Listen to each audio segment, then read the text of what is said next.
In here.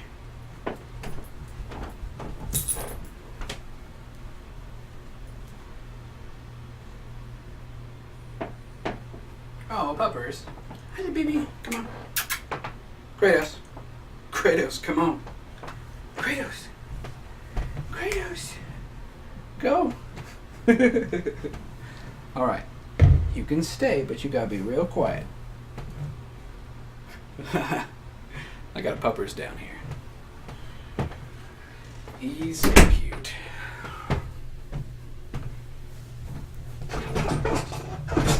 I assume you could hear most of that.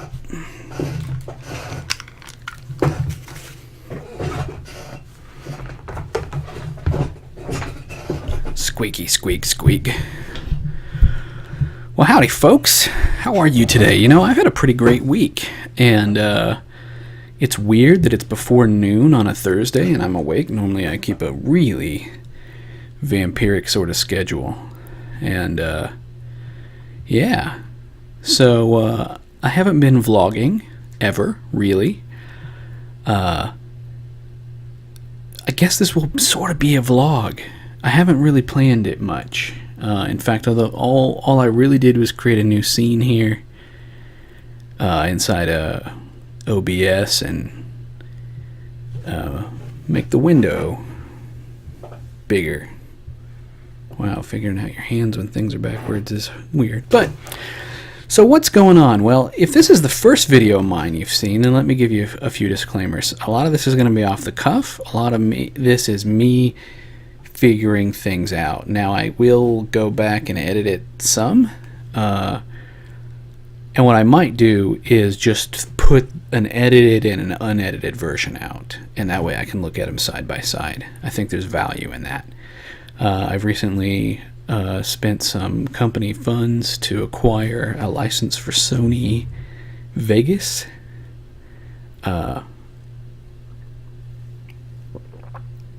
Here's some of my famous cold brew. It's really great.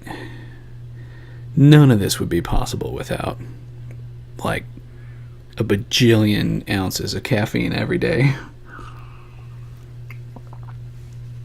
Like the hills that you've got to pick to decide to, you know, which hill do you want to die on? Which chemicals are you going to be dependent on?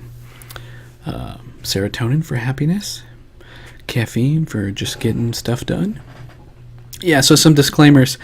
This is completely unfiltered, because if I'm going to do this, if I'm going to be vulnerable and put myself out there, I can't be worrying about what I say. I'll make apologies after the fact, or I'll just edit it out.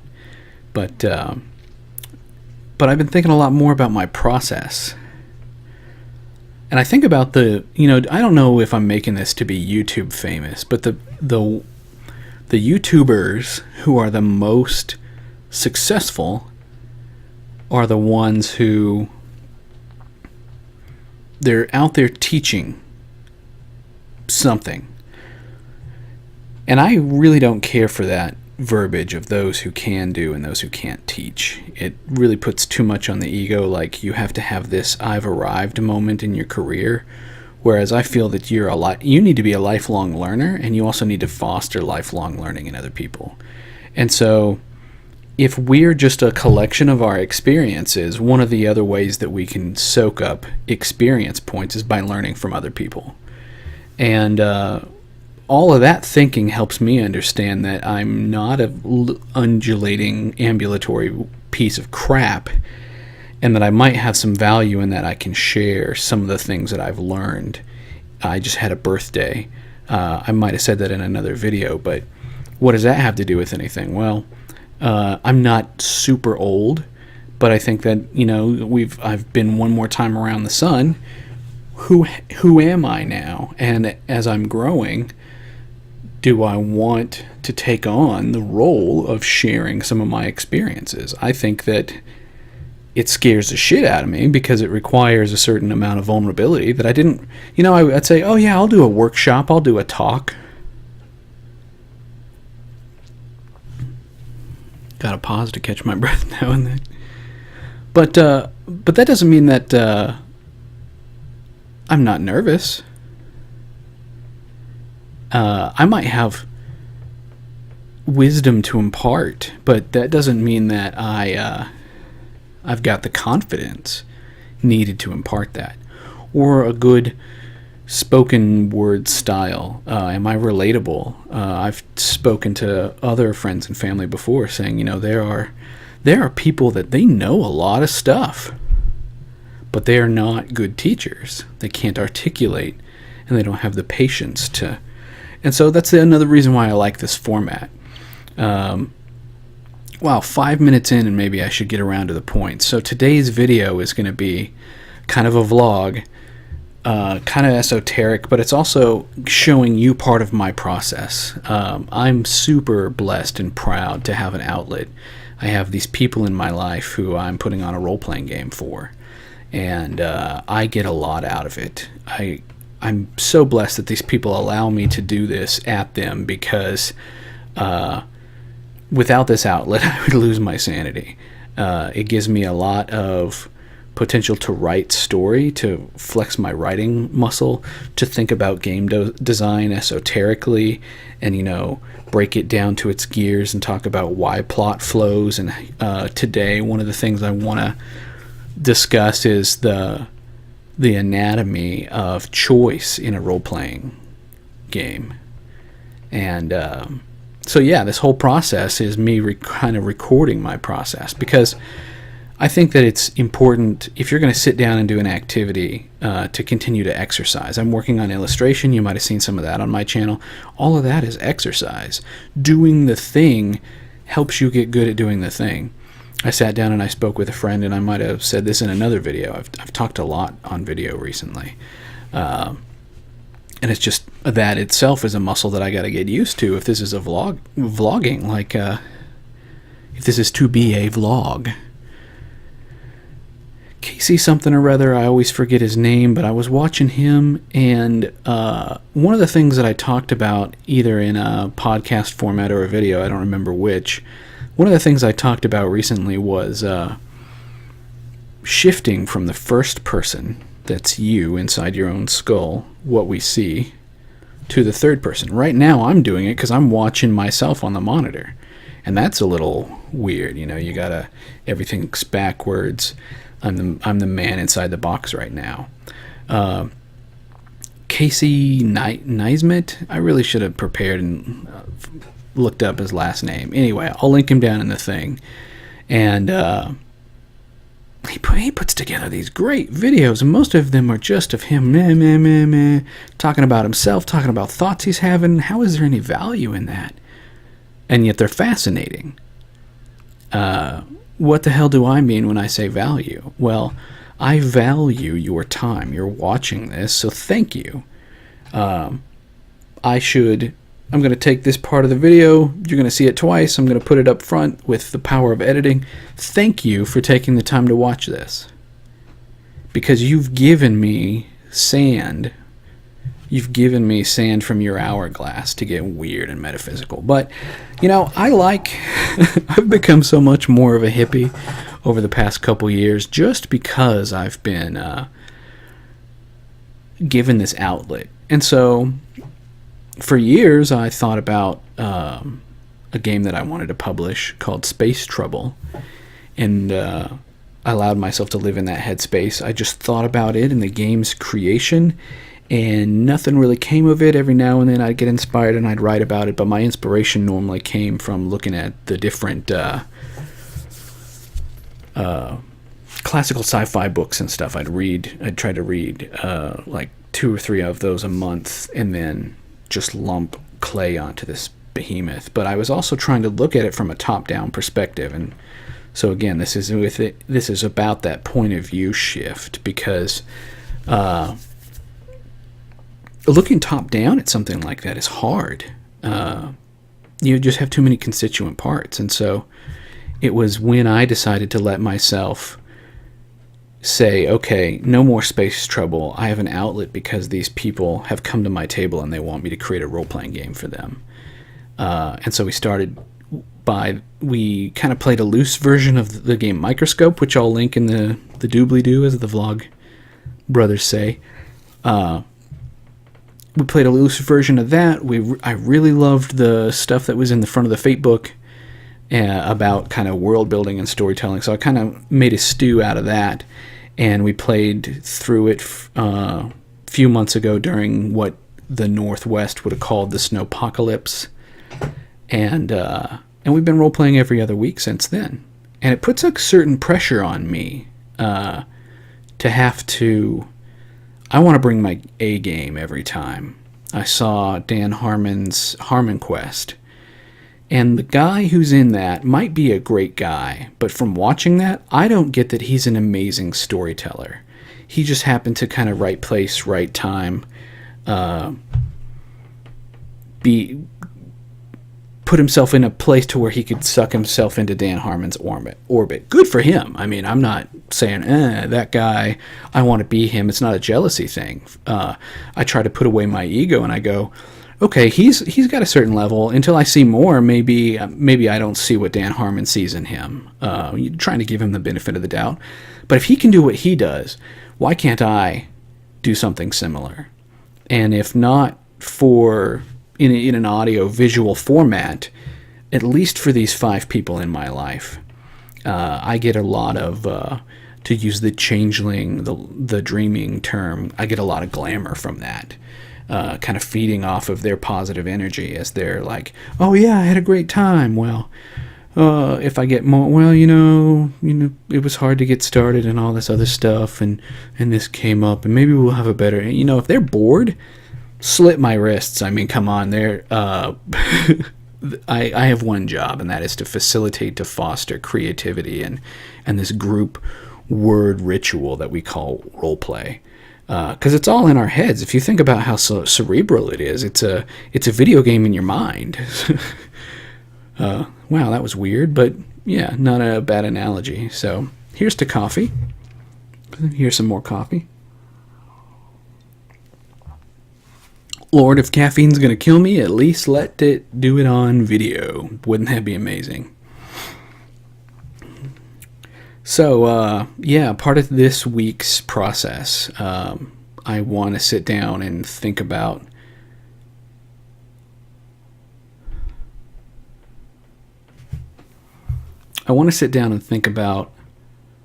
my game as a whole. Oh, I think I was talking, and this is good too. I want to start bottom up. And what does that mean? Well, I was talking with a friend cerebrally about Storycraft, and he's like, hey, I think I need a map for this place and a map for that place and another, all these maps. And I do illustration for maps, and I love to do that. I have no problem doing that for this friend of mine. So it wasn't to talk him out of it, but it was to get him to look at Storycraft from a different point of view and go, hey, buddy, maybe you don't need all those maps. I used to think like you do. I wanted top down. I wanted to over-prepare. Let's spread out the canvas. Let's define the 4 corners of reality. Let's say right now what's possible and everywhere you could ever go.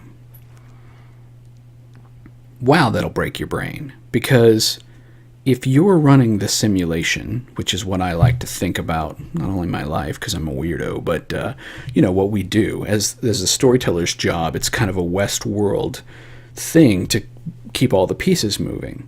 And a good story is one, and the Great Game Master has a whole video on this. I'll link to him because he's amazing.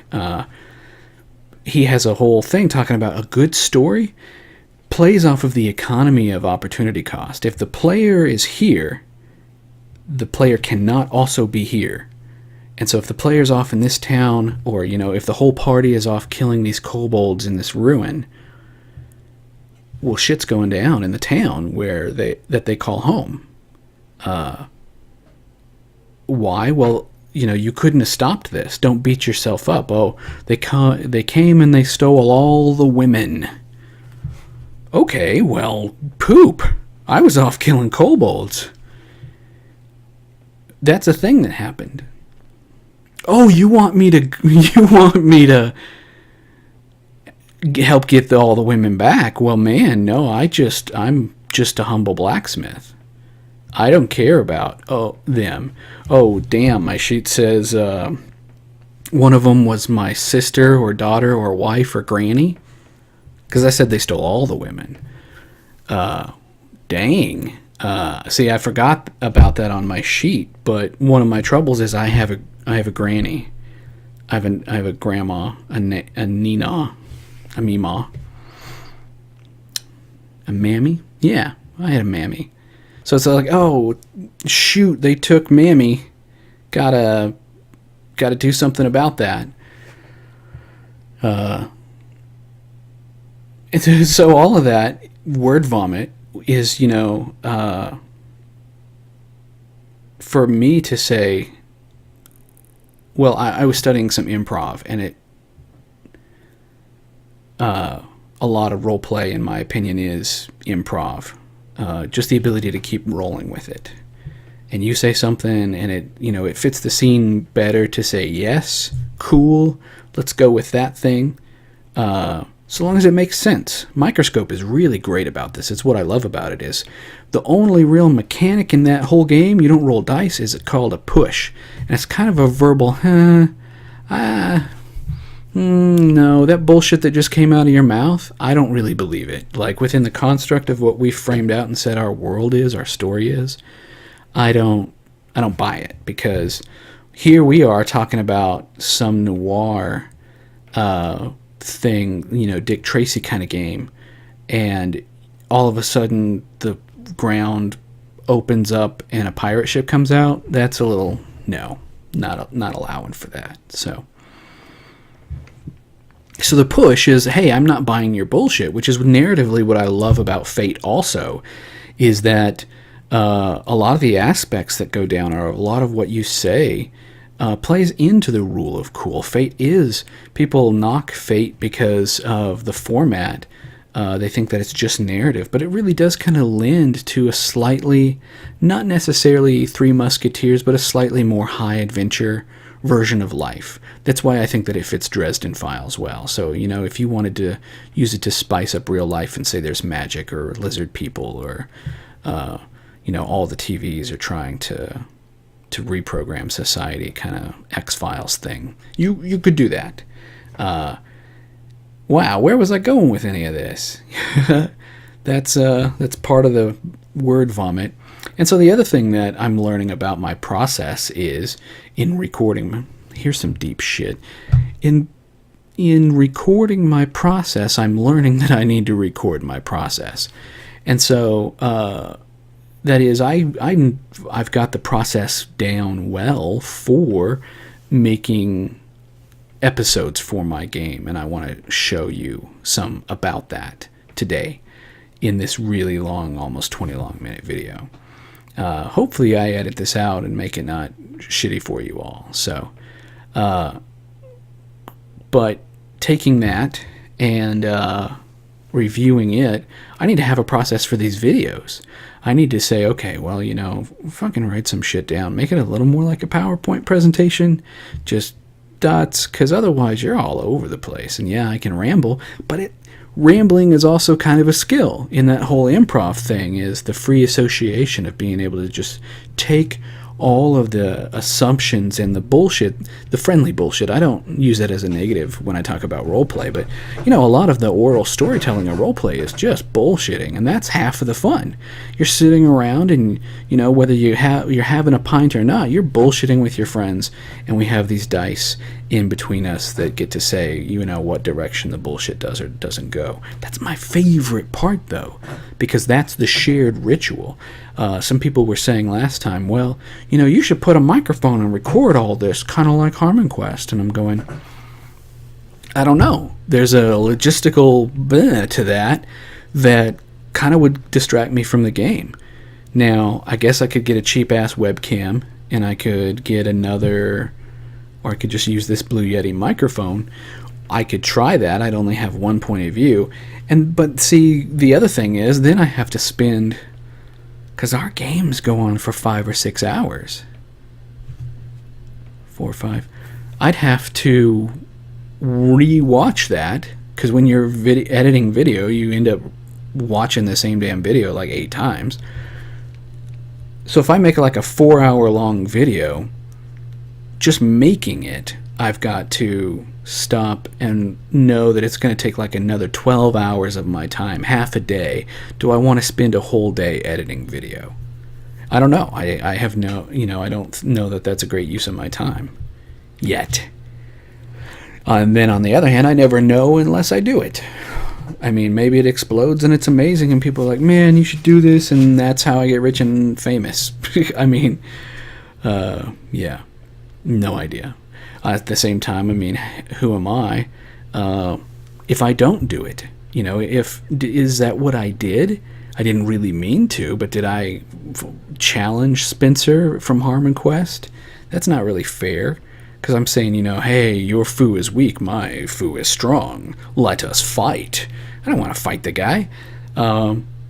But all of that is the psychology of saying, if I see someone else doing something, I want to study them. I want to put them in a jar and figure out how they do what they do. And so in that way, I guess they're in the vulnerability of it all. I'm doing the same thing for you guys. I'm sitting here, and if I ever get to the point, I'm going to be sharing some of that. So, yeah, let me get to that.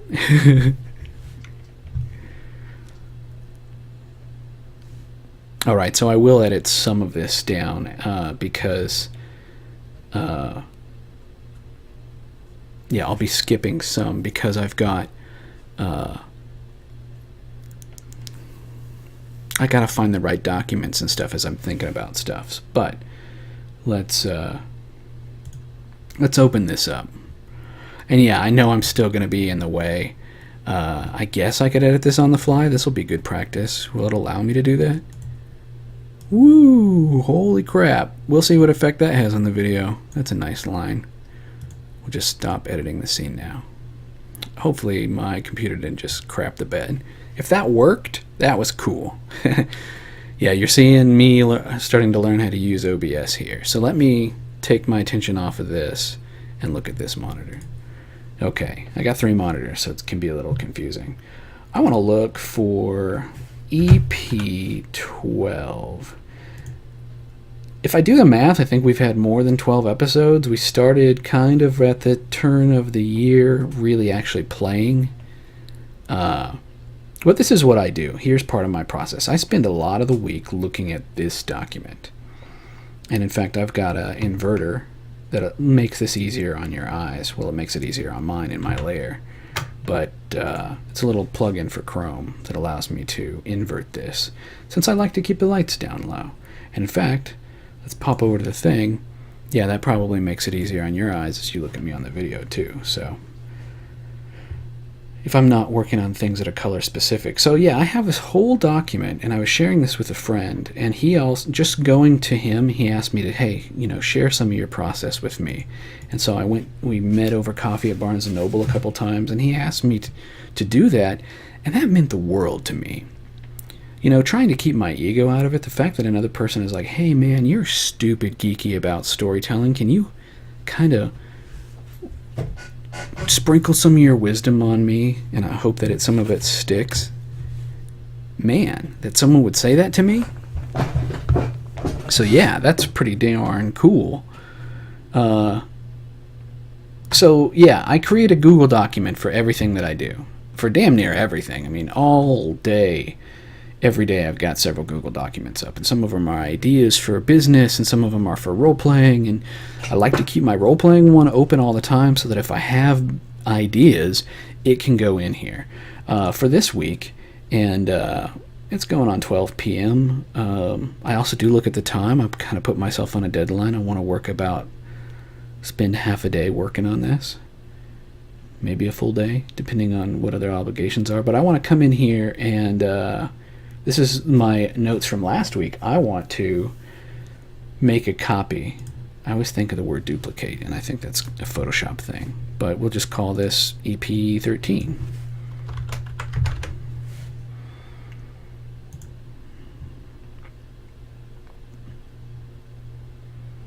And so when things really started heating up in our game, when they came back from the first quest, which was kind of a diversion to get to warm up to role-playing at all, but also kind of get the wheels of the story spinning, and then they come back, And they learn some important stuff about how the world works in that first little tiny arc. But when they come back, the city is in chaos in a way that makes sense. Some people put on a political play, and now they are realizing through the use of their context skill that there's all of these players on this four-dimensional chessboard. Oh, that's right, we have a puppers in here. Hey, little buddy. And so here are the factions, and I thought, well, treating them kind of like organizations, I should come up with their agenda and their trouble. And so the factions in the town right now are the church, the king, because he can have his own agenda that's not necessarily aligned with the church, the people, which are, this is like the peasant life and the blue-collar folks, the people who actually, if not for the sweat of their labor, the kingdom wouldn't run. But then there's the kingdom, and this is like the nobles and the people who they feel like they're the ones running the kingdom. So the kingdom is also separate from the king, because if he isn't properly aligned to their thinking, his constituents, then the kingdom could turn against the king, or the people could turn against the king, or the people could turn against the church. See how all these...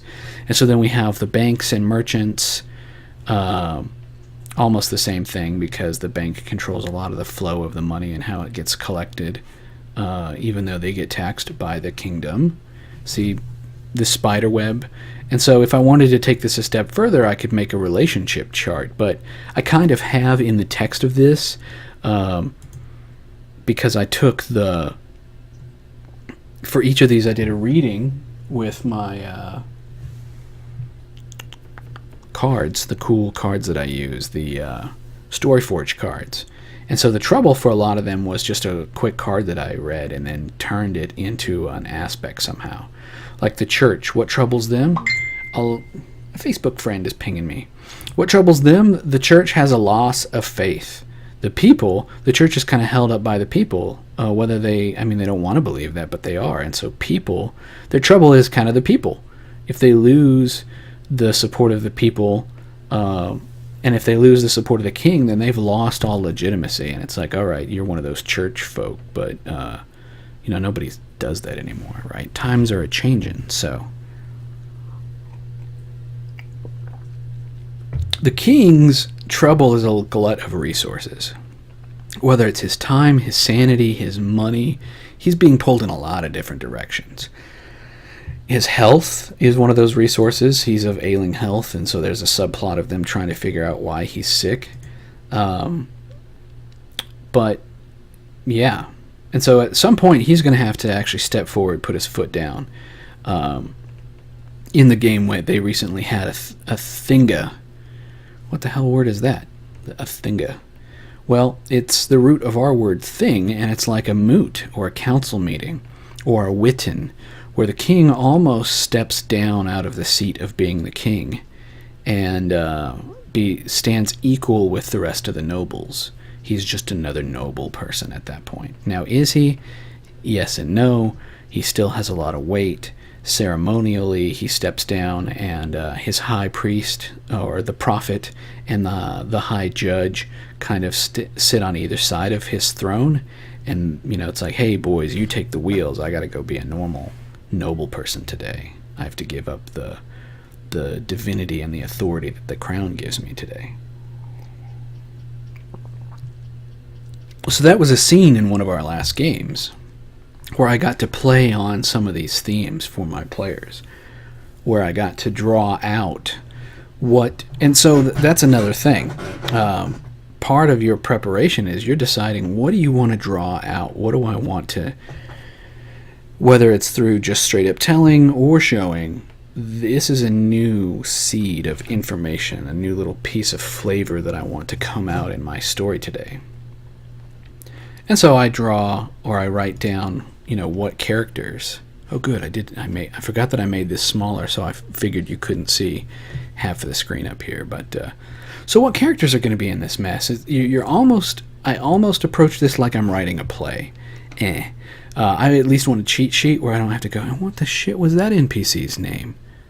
And again, I like to keep my videos down to about an hour, so I'm watching the time. But yeah, it's all right here for the most part, and then little notes to remind me, well, who the hell were they? And I got a picture of all these guys in my head, and so then if the players are like, well, who were they? I go, oh, remember he was the guy. One guy I literally had written down. Oh yeah, Garstel the goat. I described him, and then then I summed it up in parentheses through word vomit. I'm like, he's pretty much Jafar, and they're like, oh, okay. And so now at our table, he's just Jafar. Lady Fejda, before I was doing all this, I forgot who the hell she was, and but I could kind of remember her name. So in my documents 2 iterations ago, she was Fish Sticks, but it also fits because her whole town is on a dam, and fishing is a big deal, and yeah, so yeah, and then I do going forward ideas, and I turn these blue based on, did I actually get that into the game or not? And so a large part of my preparation is going back to this and reading it again, because we game every other week. And I think about the game a lot. I've been trying to get one-on-ones with my players. Hey, have you thought about the game at all these past couple weeks? Well, no, not really. Okay. It's like, man, you don't let that dominate your imagination while you're at work? Well, not really. Okay. I mean, that makes... The reflex is to take that personally. Like, am I not doing a good enough job? If you're not as excited to sit down and roll dice as I am for the next episode of Game of Thrones, should I take that personally or not? And in trying to be a better human being, I'm going to say no. It's hard. My ego's like, man, they must not like your game. And in all honesty, I gotta let that go. I mean, everybody is different. Everybody's not me. So I geek out about this, and I put a lot of work into it. And so one of these days I was sitting, and but this video wouldn't have been possible if I did this. I was thinking to myself, should I just have a session where I don't prepare? Am I killing myself slowly by just pounding back a ton of coffee and writing for like a day and a half? Well, what does that matter? We're killing ourselves all the time of something. And so then I started to go, don't go against this. There's a certain level of improv you need, and maybe I could do it. But I think that it helps the story be a little better quality. Kind of the parallel. See the parallel? The improv video? If I would write shit down for the videos I make and plan them out a little more, then maybe they'd go as smooth as my role-playing. And in Fate, we call all of this the action create an advantage. If my players are watching, the amount of stuff that goes into this is really just a montage of me writing shit down and having ideas and going off and getting lunch and coming back and having more ideas and doing all that so I can get a +2 to put on the game for 4 to 5 hours tomorrow. So, because I love to do that. I really, this is my favorite thing to do. And until the wheels come off, I'm going to keep doing it. Now, if we stall out in November, December, because of the winter again, maybe it becomes a different game. Maybe that kills our game. That would be a bummer. But until then, this is a great exercise to kind of push me to be a better person, a better writer, to think like a writer, because you're not a writer, you're not a good storyteller unless you tell stories, unless you write. Unless you do the thing, how the hell are you going to do the thing? I know it sounds dumb when you say that out loud, but just do the thing. Don't let anything hold you back. So I'm doing the thing, and I'm bringing you with me this time. So 34 minutes of just bullshit.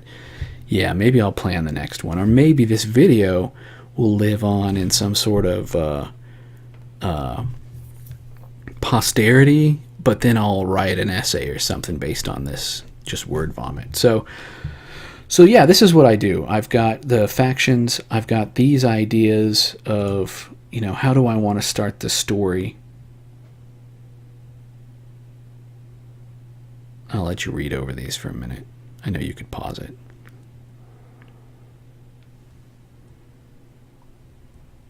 And if I think that I hit the point, if I got and so I live in this part of the document, because thank goodness I've got several monitors, because sometimes I have 2 copies of the same document open. Sometimes I'll come up here and I'll hit duplicate, which is why I couldn't find the word make a copy earlier. And I'll have this on another monitor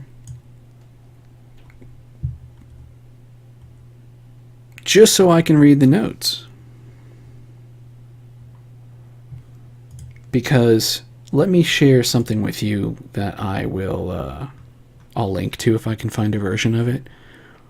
Or maybe I'll just share it because I remember that it was being shared freely back in the day, and so I won't feel too bad. It's not quite Creative Commons, but whatever. This document was stupid important to me as a college age person. Whoa, look at the glare. It's because I got 2 screens up with a lot of light on them. All right, I'll shut that one down. Let's just look at SAS. Hey Google, do what I tell you to.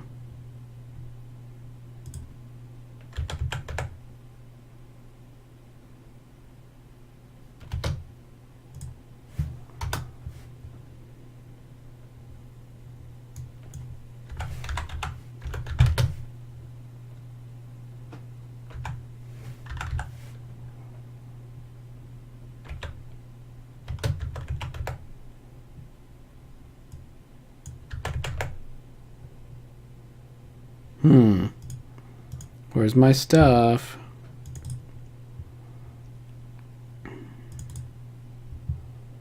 Yeah, I got a lot of stuff in here because I just love these books and I want to be able to access them anywhere. So I have no problem with you seeing what I'm into.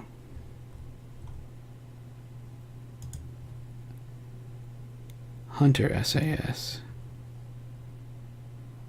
SAS user guide. Here we go. Man, I'm going to have to... So yeah, this guide really helped me think about story differently. I'm happy that... Who did this? Will Hinmark, Matt Milberger wrote this guide. And in fact, I don't know if this is the one, but one of these is it's got my favorite quote about the mistake. But yeah, this is a good one too. Drama, instead of telling us the whole of a man's life, must place him in such a situation, tie such a knot, that when it is untied, the whole man is visible. Tolstoy. So yeah, I can keep rambling about this thing, but this thing taught me that that a story, even though this was probably told to me in a creative writing class when I was in high school, it really, seeing it in this format, and this is proof that we all learn differently, seeing it laid out like this was like, wow, a story really is just the sum of its constituent parts. You can break that down into individual scenes. And whole books have been written about that. Save the Cat is one of them, saying, you need to hit these beats. This is this beat, this beat, this beat. You need 36 scenes in I'm making it up, I'm paraphrasing. You need 36 scenes in a movie. They all need to do these things. It's a little too formulaic. But realizing that well, what the hell is a scene? How do you break that down? And so breaking a thing down into its smallest parts helps me make my game a little more like Lego. So this has been really good because this Google document, I try and write a scene to be about half. Let me zoom this out. Will it go without throwing up? Oh, it's got to propagate over 2 monitors of different of different aspect ratios. But see this, I'm kind of pointing to it, but see 1/2 column, see 1/2 piece of paper. I like to make my scene that long. So that's tiny, that's manageable. And so part of how I plan is sitting down and going, what scenes do I need? What's likely to happen tonight? Like this night, and I'll get to writing that some, and I'm not going to let this go on my entire night, but I know that in episode 13, planning, I need a scene down here, and yeah, they go all the way down here. All of these pages are just me preparing. What is this? 1, 2, 3, 4 pages of notes, 5 pages of notes before I get to the part where I'm writing scenes. And in fact, I can come in here and delete all this.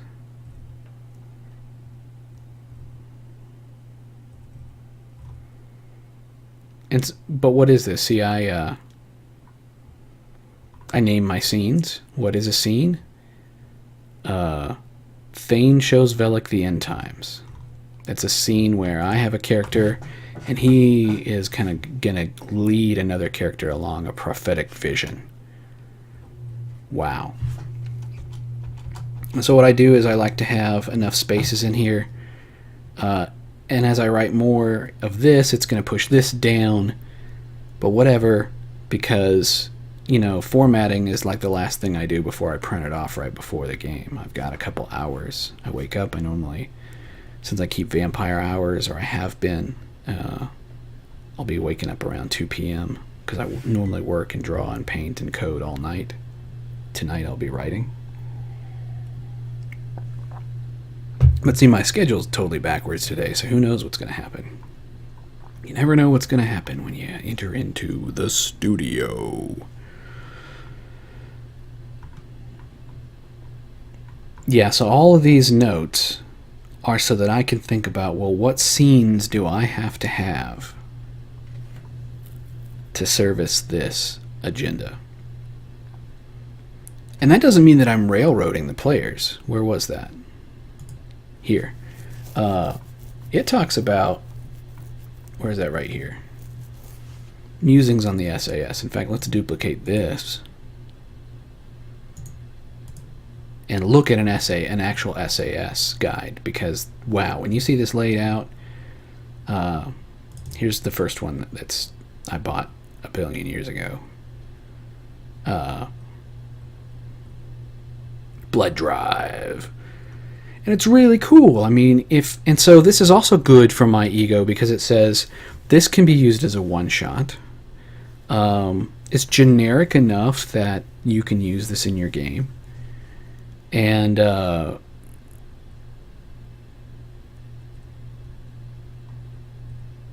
especially if it's a World of Darkness game. But can I write stuff like this? It helps raise the bar.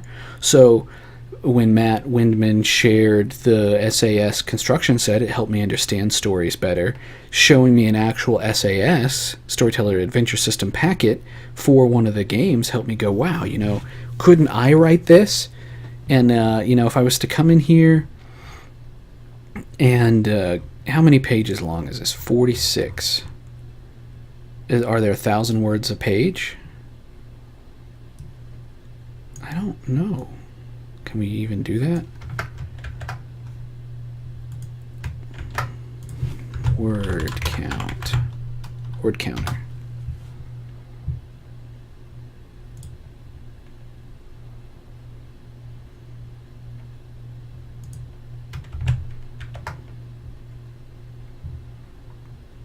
$650 words a page.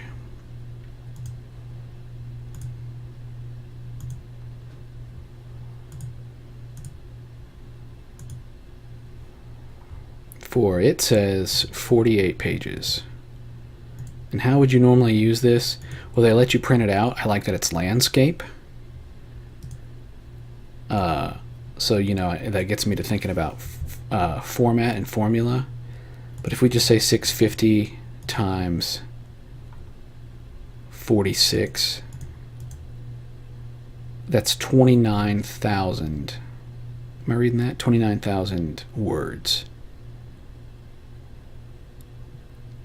is that a lot? Can I write... Well, it's 500 words a page. Ish. I mean, or 700. This isn't a lot. There's some preparation that goes into this, but this is kind of now what I'm doing for my stories. I'm almost writing one of these every Thursday. Not quite. I mean, I could measure and tell you how many words I'm writing. Yeah, let's just do that real quick. If I say that one of these half pages is a scene to me, here's just an example, because I normally fill up the whole thing. But let's just take this. Yeah, so it's a little less than half. I'm lowering the bar some, but I'm still doing the thing, and it's important to kind of check this and go, what are the metrics of the thing that I'm doing? What is the time commitment? So, all right. I said games, a session is really broken down into its scenes. And I wanted to, because a lot of these normally, maybe it's in the very back, a lot of these have a flow chart of your scenes. Or, oh, well, it's right here. So 1, 2, 3, 4, 5, 6, 7, 8, 9, 10, 11 possible scenes in this little scenario. And they touch in different ways. So you're not really railroading them, or you're doing a lighter version of it where it's like, I've got an agenda. I want these scenes to be possible. Again, we're going to pin the four corners, top down looking. We're going to pin the four corners of reality and say, here's what they're going to do tonight. They can go out of state. If they can turn this into a road trip, but they're not going to Hong Kong. That's right. They're not going to Hong Kong. You can say that. Whatever they do, they're not going to Hong Kong tonight. Because here is where the story exists. I'm framing this stuff out. I don't even think you're seeing it. But here is where the story exists. So this puts some pressure on me to say, okay, I need to write a whole bunch. But on the other hand, it's easier because then I can sit down and I can say, what's going on tonight? Now, I know that I need to go back through and look at my notes, and I'll do that off camera. But without doing even that, because this is just placeholder text, I can start saying what happened last time. This ball scene from the last episode, since I duplicated things, we didn't get to it. But I want that to happen this time. So the ball, moo is always my little placeholder thing. My players aren't going to watch this in the next 24 to 48 hours, so I don't care if they see this. The next scene is something to do with Burger, because I know that as an NPC I want to highlight him some more. And I got a couple ideas about this, and I think that I want to. I've seen it happen in a couple medieval shows, but I like the idea of a diversionary fire, so maybe, and I use a lot of bulleted lists. Stables on fire. Or he is attacked, trying to stop the spider ninja. I don't really have a name for that thing yet, that entity that's been running around the town. So I have two scenes I know that I want to have. The ball, and I know that this will hold up on its formatting, even though the middle line's going to go away. The ball and Burger. And so this is a game, you need to check out Microscope. I wish I had a physical copy I could hold up. Microscope is so great. Microscope game. I've done a couple recorded sessions of Microscope. I've evangelized it across the state to my wife's cousins. They had a good time. It's a nice little party game. Maybe I'll just get together with friends and play Microscope again some night, because that can be fun.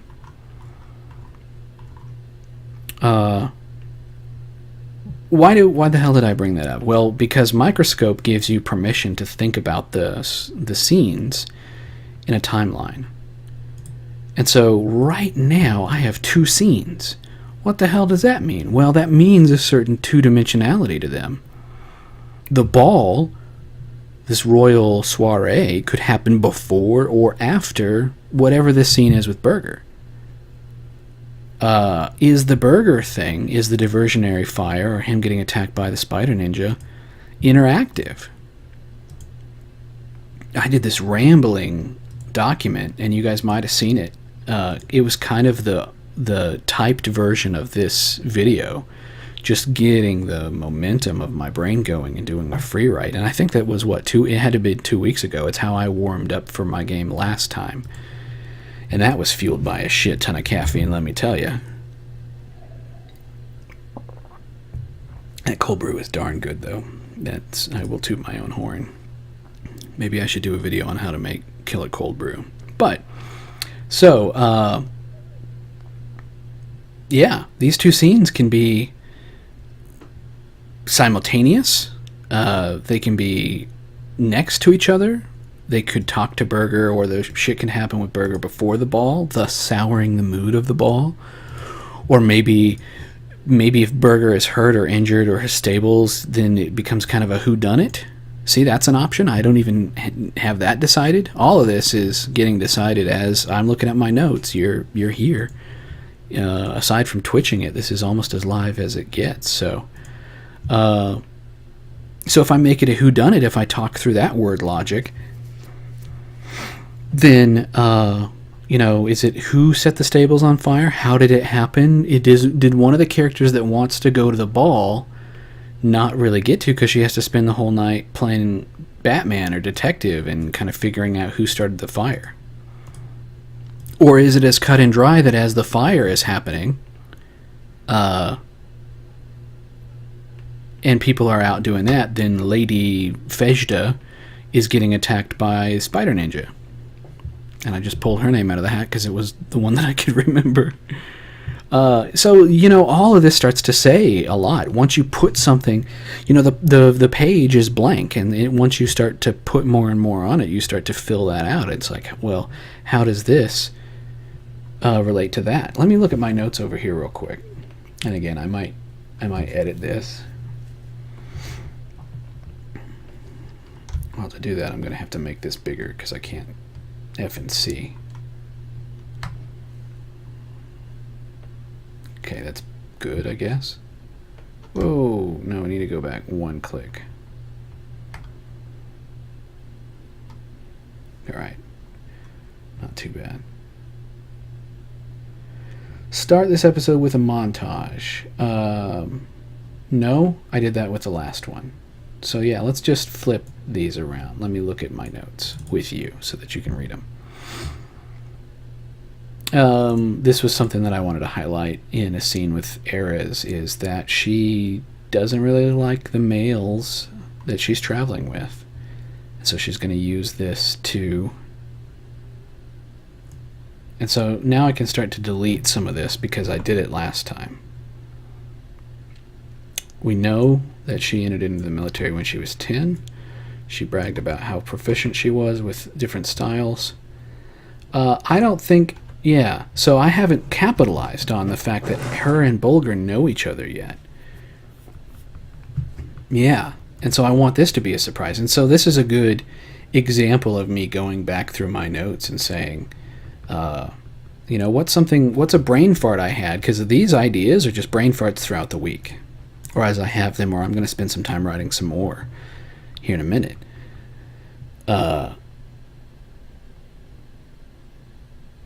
So yeah, using these, I build my scene, because it's like, okay, if this is an idea and it's a one worth having, if I look back on my notes and go, well, wow, that was stupid, or it doesn't really fit what I'm going for, or it has no validity, so it shouldn't even stay in my notes. What was I drinking then? But for the most part, if it's an idea and I want it to have validity and life in my game, it's going to have to come out in a scene. And this idea, it's going to have to come out in a scene. Are those the same scenes? Yeah, what do I want to it's kind of like exposition. What do I want to expose? What do I want to impale on to their mind, impress upon them about the world, or the backstory of a character, or the plot? All of these are valid options. Learning more about the plot, learning more about a particular character, learning more about, oh, well, in 1870 million years ago, the elf people came and their poops became giant trees that Ewoks lived in. I mean, I'm just spouting shit, but the point is, wow, I never knew that about the world before. Or, hey, I've never met you creepy, weird druids before. That's what you believe? Just something fun. But if I don't write it down and I don't decide how it gets told, like one of the things is, and I might have said this in another video, in my world, I've decided that kind of, not quite, I haven't mapped it out yet, but like the conductivity of a metal makes it actually, you'd think it'd be the other way around if you're trying to mix magic and science. But no, and contrary to that, the more conductive a metal is, no, let's just throw that idea out. I've kind of talked through it. I don't think there's any validity in it. For some reason, though, there's a spectrum. And you know that whole thing of early alchemists were trying to turn lead into gold. So I've said in my world, that's kind of like Earth with the serial numbers filed off. In my weird low magic Game of Thrones world, lead is actually really, really, really easy to enchant. Is there a spectrum of metals in between? Maybe. But gold is the hardest to enchant. It was an idea I had. And my players didn't know that. That didn't come out during my world building. Where the hell am I going with any of this? Well, it's important because then I wanted that. I needed an NPC to carry that into the story, to be my conduit, to say that to someone else. How did it end up coming out? Well, I decided that it would be cooler if instead of another NPC going ma and then the stuff coming out and hitting the brain of my player, I used them as the conduit and I said, make it a roll. Roll your mysteries. Oh, you have mysteries, which is kind of our occult skill. You have mysteries at level 3. Well, here's something you know.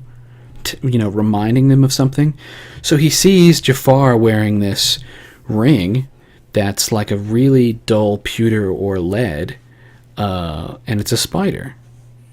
And he looks at it, and he doesn't know what it does, but he's pretty sure it's magic. And why would he make that leap? Well, because it looks dull like lead, and you also know that lead is one of the easiest magics to enchant. So it's probably magical. Oh. And he rolled, and it came out okay.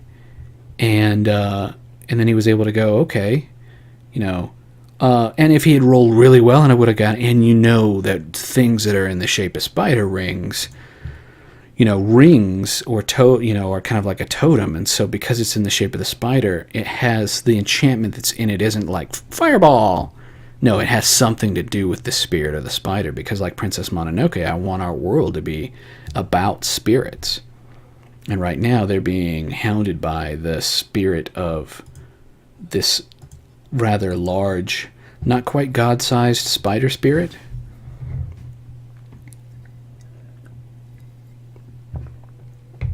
So let's go through my notes some more. Let me look at the time. I'm going okay. I'm going on an hour.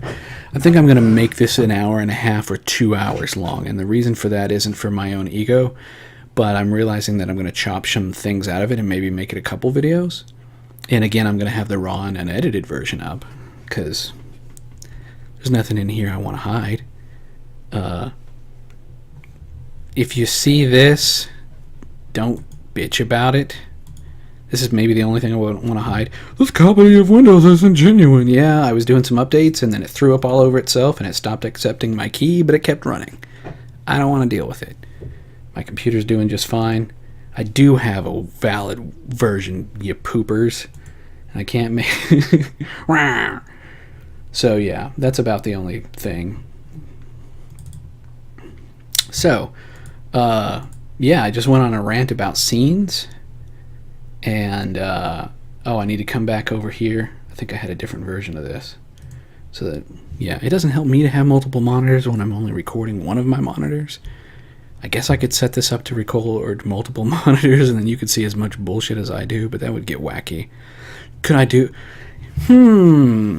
Yeah, that's a little epiphany. I guess I could do a thing where this is split and it's got my 3 monitors and my face, but then that would be like infinite recursion for one of them. But so, this episode brought to you by coffee. Anytime I take a drink, take a drink.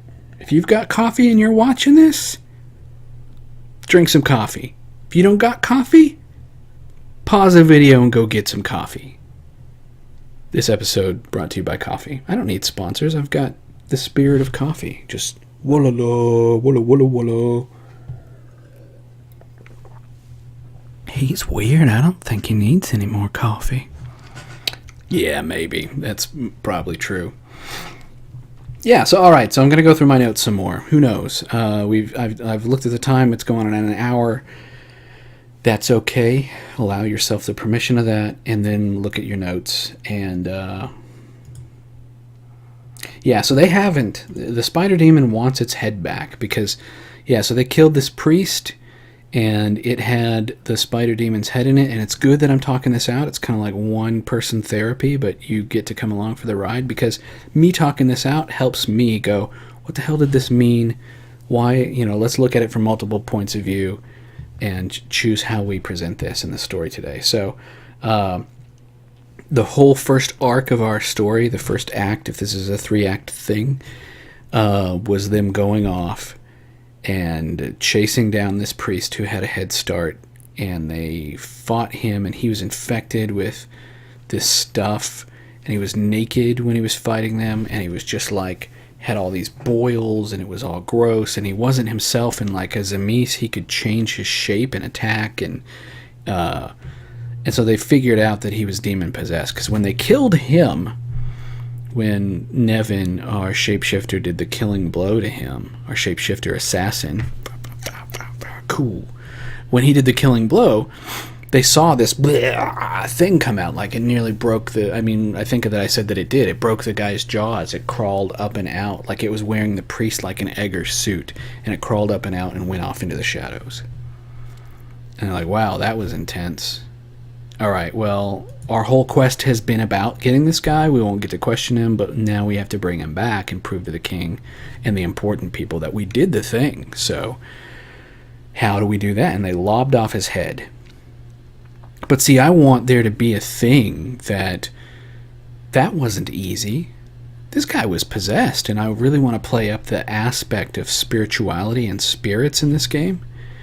And so all they did is drive the demon out of this guy, but they didn't break the connection. And so when they chopped off his body and took the head into town, well, the demon doesn't necessarily need your head, does it? If we're watching Supernatural, maybe in the world of Supernatural it does, but maybe in my role-playing world I'm saying it doesn't. And so what I'm leaning towards is that the demon, when they discarded the body, because they chopped off the head so logistically they didn't... they were days... They were like 2.5 medieval days away. And they had carts and horses. Oh, but the first day, like the first few hours, they were like 6 hours away from the town through the thick brush and all that. And they didn't want to make a sled. They would have had to load his body on a boat. His body's just dead weight. He's dead. Screw it. And they cut off his head. And they said, the head, we can put it in a bag. We got this sackcloth. It's got some holes in it, but none of the holes are the size of his head, so it'll kind of keep it, and we'll drag this along. And okay. Well, when they did that, they didn't take time to bury the guy, so maybe that's another theme that I'm playing on, is if they'd given him a proper, can we bring piety into it? If they'd given him a proper burial, maybe this wouldn't be a thing. And I didn't really put this much thought into it when they did it. And that's half of the fun of storytelling is, what past actions can I go, okay, because you did this, this actually happened. I didn't decide it at the time. But I'm thinking that I like the notion that because they didn't give him a proper burial, this thing just crawled back into his body, and Terminator style, Frankenstein style, with just demonic stamina, has been walking for days, kind of like the Saint of Killers. And so it's in the town looking for its head. It's like, hey guys, I was on a quest, shambling body, blah, blah, blah, blah, blah. I was on a quest, and since you stopped my quest. Now my new quest is to come get my head back. Well, remember I have all those horrible Zamis powers. One of my friends on Facebook is blowing up my phone. Remember I have those Zamis powers. I can terrorize this town. And so this thing is the villain now, the priest. Is it the priest? No, there's probably not a shred of the priest in there anymore, especially since they cut off his head. And then my wife's character is a necromancer. Well, what the hell does that mean? Well, she's got this one cool ritual she can do, because my story is low magic. She's got this one cool ritual she can do where if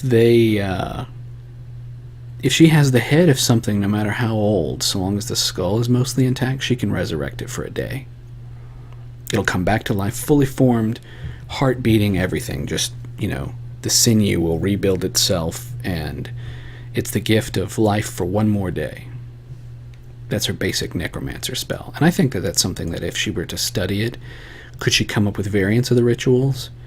I like rune-based, formula-based magic, which is another theme that I'm going to start introducing, that the country over is, one of their inquisitors is unearthing, because the whole world just kind of went through a dark ages. So a lot of the old ways, which is another theme in my story, a lot of the old ways are being dug up and relearned, and so maybe they learn rune magic. Can she incorporate that into what she knows about necromancy and extend her ritual? Maybe she can do it for 2 days. And in fact, she did one mysteries roll, and this is the great part about being a storyteller / world builder. Using the fate system, I wrote the ritual out. And, maybe I'll go find that and then edit the video. Can I just search the video for every time I said edit the video?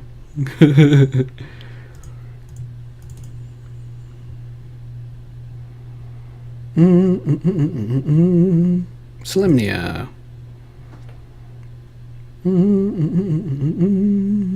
Master document.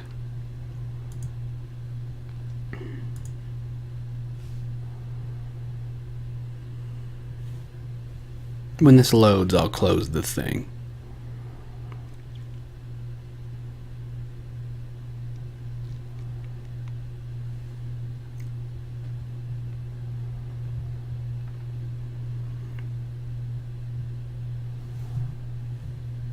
Oh, it's not so bright that I need to, because I've got the colors inverted.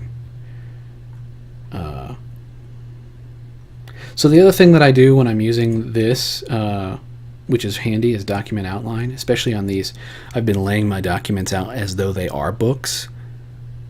So chapters, ordering things out into chapters, which will help if I ever want to publish the Solemnia stuff, because it'll already kind of be laid out in bits of knowledge. It's not just one. Like my episode planning guide is almost a knowledge dump. At least I've got the first few pages are just ideas, and then I put things into structure. Here I try to be very structured, and I think I've got another document that is just my ideas for the world in general. And so sometimes I open that up, which I need to do. So over here I've got stuff about magic, new skills, rights. Here we go. Rights. This is good. I loved this about the Fate books. They just came out with a new Fate book I probably need to buy, or see if it's out on the Fate SRD.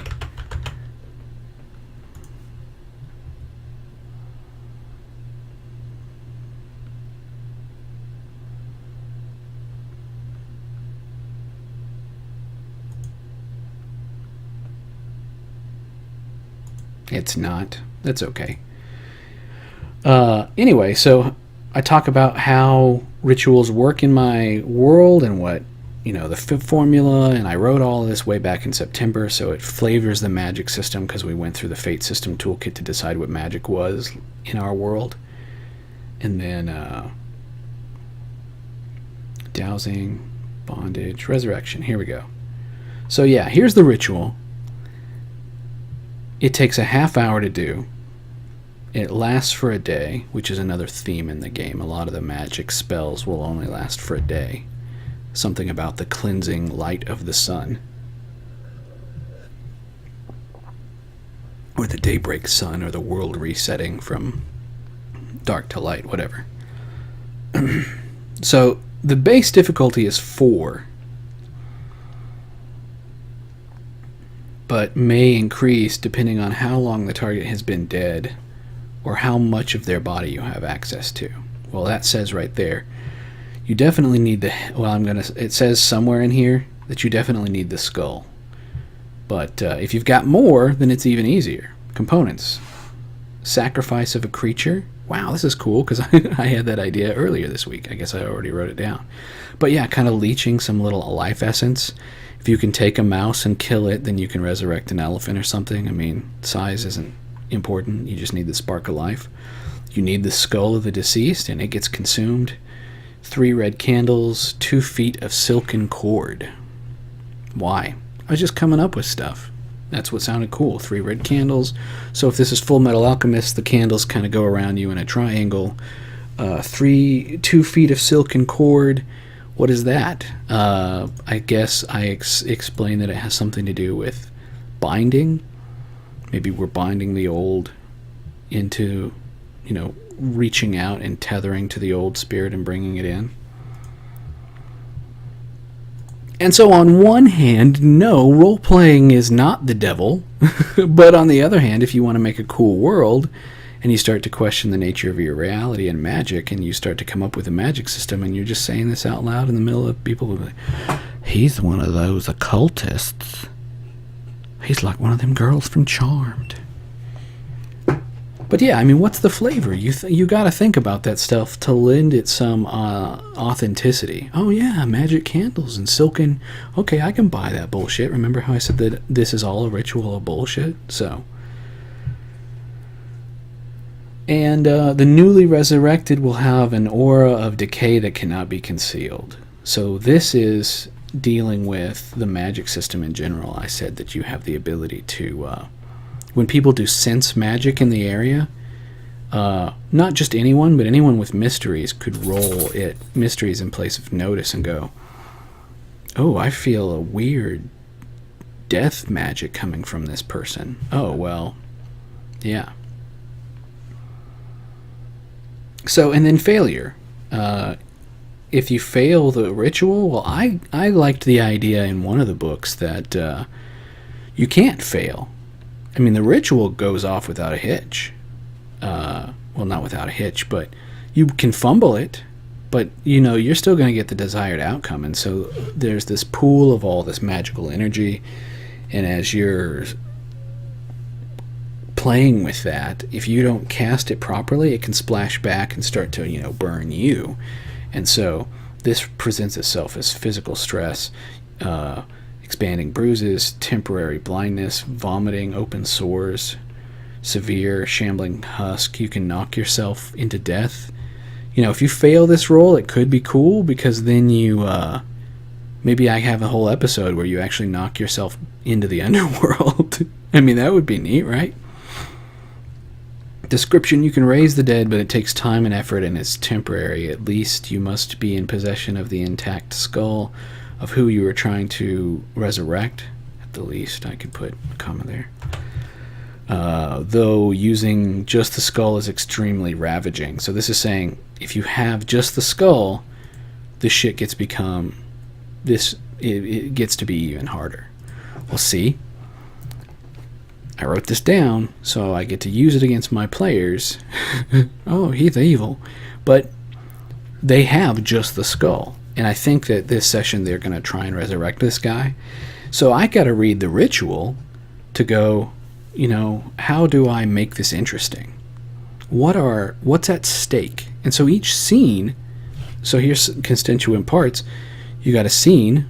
Maybe I'll put this in a picture over on the side. Can I do that? I'll figure it out. Up here, kind of like Great Game Master does. Oh, look. Maybe I need a card written on my story up on my wall that I can look at and go, that when he's looking up, he's talking about that. So I'll just look at that spot and I'll say, so then we have scenes, And scenes break down into, well, so you've got your episode, and it breaks down into scenes, and then that breaks down into, what's your agenda for that scene? Why does that scene even exist? What information do you want to impart? And then, okay, what's at stake? Why a scene shouldn't just be the bleh, I'm going to tell you some stuff. All right, players, let me tell you the story about One-Eyed Jim.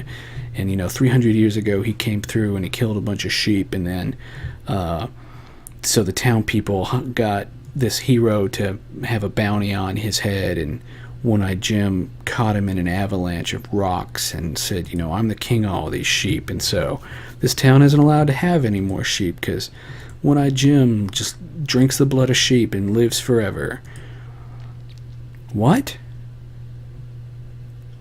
Yeah, it steals. So I know it sounds froofy, and it's not quite a social justice warrior thing.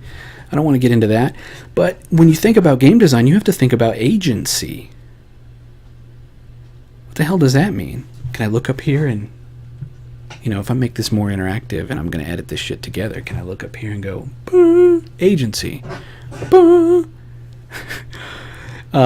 Well, what does that mean? That's the player's ability to do anything. And so part of that shift that I'm talking about from first to third person is also the ability to start to look at your player not just as you, make it a little less about roleplay and a little more about storycraft, and that is giving yourself permission to look at your pawn, your G.I. Joe, your figure, this character in front of you. Don't skin yourself into the first person. Look at it from the outside and go, what would he do? Based on these things, given the programming, the if-then of his character stats, what choices are he likely to make? Are he? Whatever. But, this can be freeing because then you start to look at the aspects on your sheet, especially if you're using the fate system like we are, and say to yourself, how do I use this to personify his trouble? Because you want your character to get into trouble. You don't want your character to succeed at everything. That whole rant that I wrote a couple weeks ago was really praising one of my players who was saying, I want my character my character wants to say this. It comes out as this, and thus is taken the wrong way, and people think that he's dumb and simple and just, because he's a mountain man. I'm like, wow, the fact that, that was neat. And that was, again, in the whole push mechanic of do I accept your bullshit? I'm like, yeah, I totally accept that bullshit. That's some cool bullshit that you just, because he was talking about it as a point of Storycraft. It would be anticlimactic for him to say, hey, I got this, and be like, blah, blah, blah, blah. And it's like, nah, man. No, get out of here. Okay, guys, I can't get us into the party. I thought I was cooler than that, but obviously he's like, well, he hadn't bathed because he had just come down from the mountains that day or something. Take a drink of coffee. Yeah, but the point is, I guess we can take the agency thing down, is saying that I want the game to become more active on their part than reactive. And just speaking those words out loud means that I'm giving them more chance to go off of my scripted thing with the scenes. And that's okay. Part of my preparation and part of me and so that in doing that also alleviates part of my preparation. It doesn't take the pressure off of me. It's a different kind, because now if I'm going to do that, then I have to improv more. But part of that improv is, well, can I re-educate myself about my agenda from my past episodes? And can I re-educate myself based on the games? How many times when you're sitting down to prepare a game, I guess if I'm going to talk to the audience, do you say, okay, I just have my notebook, bam, bam, bam, bam, bam, I've prepared? Or do you go and you say, I should take a moment to open the book and read this chapter and read that chapter and reread the rules and get familiar with it a little bit more. Here I don't have a book. So here, yeah, I need to go back and look up this ritual, and if they're going to cast this ritual, how exactly does it work? What did I say when I wrote this back in December? And how can I use that against them in a way that's cool for the story? Not to be a jackass, but say, okay, if she succeeds, what does super success look like? And all of this is to also say, part of my agenda for this is I want it to... So I'm walking a line. I'm planning as a storyteller. I can't decide. Now, my wife thinks that I pick on her a lot. Or I get to qualify that, I get the feeling she thinks that I pick on her. Because her character isn't successful at a lot. And that frustrates her as a player. Which is understanding. But the other issue then is I do kind of have an agenda for the scene. And because the head is still tied to the demon, and the demon is coming for it, if she does a necromantic ritual... So, and I had this idea, I had this idea way back a few months ago. I started to try and talk with my players about it. Is when you think of magic as a construct, because we can't talk about setting, because we're building our world as we go. So if I talk to them about this, is demonology in your magical world and necromancy the same? Like if we look at World of Warcraft, largely they are. But what if necromancy... don't do that. What if necromancy is something that, like a druid could have in, bringing animals back from the dead or something like that? Does death magic have to mean demons? No, I don't know that it does. Could they be related if we were to do kind of a Skyrim celestial chart of our magic in Solemnia? Are they probably right next to each other on the magical color wheel? Yeah, probably. Is there a little bit of an overlap? If you know stuff about demons, do you know stuff about necromancy?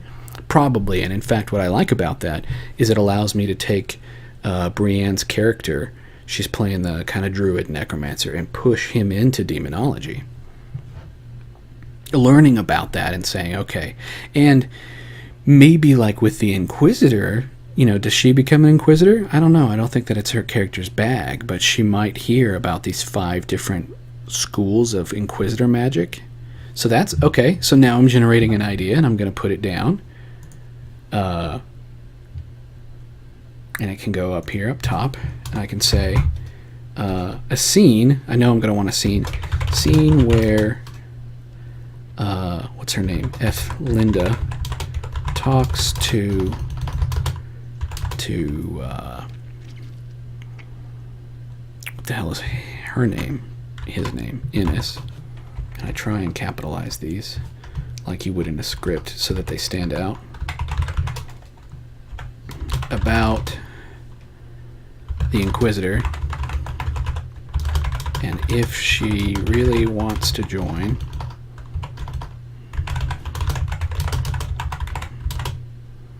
talk to her about magic, mention the 5 skills or disciplines of the Inquisition, which in my last story I said was like binding and rebuking and summoning and all these things in regards to demonology. And so the church has an arm. They have these inquisitors that know how to do this for things like exorcism and all of these other things. Looking at it from the other side of the coin, you can look at these as necromancers, or you can say, what's the anti-version of all of those rituals? How does this necromancy present itself through the lens of the church? What does the church think about necromancy? Are they cool with it under the right circumstances? Or are they like, that's forbidden arts, and just because you know that, we're going to kill you? Blah. Maybe. I gotta figure that out, don't I? I think that in my world, the main Inquisitor character that they're dealing with, which he's in the game to be an example to them,